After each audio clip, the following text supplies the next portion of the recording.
Même question, on a voulu éliminer le backlinks, il y a des moteurs qui ont essayé d'éliminer le backlinks type Yandex qui n'ont pas réussi, qui ont repris le compte des backlinks dans leur algorithme. Chez Google, ils ont essayé de lutter par de la communication d'abord pour pas qu'on fasse du lien artificiel en fait, hein, qu'on reçoive du lien ou qu'on fasse des campagnes de clickbaiting pour avoir du lien naturel, etc. Mais le backlink c'est la base de l'algorithme de Google. Voilà. C'est le cœur de l'algorithme de Google et le backlink, c'est ce que j'aime dire, c'est le sang du web.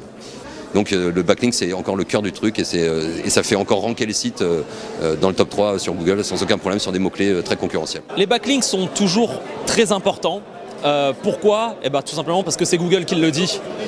Pour Google, les 3 facteurs de positionnement, c'est le contenu, les backlinks et RankBrain. Alors en fait, voilà, avoir un bon contenu, c'est relativement facile. Avoir un contenu exceptionnel, c'est un peu plus dur.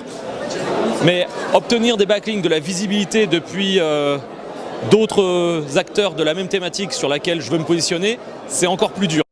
Alors depuis 2008, on parle des backlinks. On dit les backlinks, c'est toujours important. C'est l'une des composantes de la triptyque SEO. Et aujourd'hui, rien n'a changé. Rien n'a changé, les backlinks, ça reste la valeur sûre. Par contre, aujourd'hui, faire du backlink de qualité, ça semble être la chose la plus importante. Soyez différents.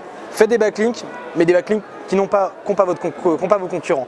Par exemple, les liens presse. Nous, on utilise beaucoup de liens presse. Les liens presse, c'est des liens puissants, des liens qui vont permettre à votre contenu d'être poussé et finalement de monter dans les moteurs de recherche. Sans backlink aujourd'hui, dans certaines niches et dans certaines on va dire niches concurrentielles, sans netlinking, sans backlink de qualité, on ne peut pas se positionner devant les autres.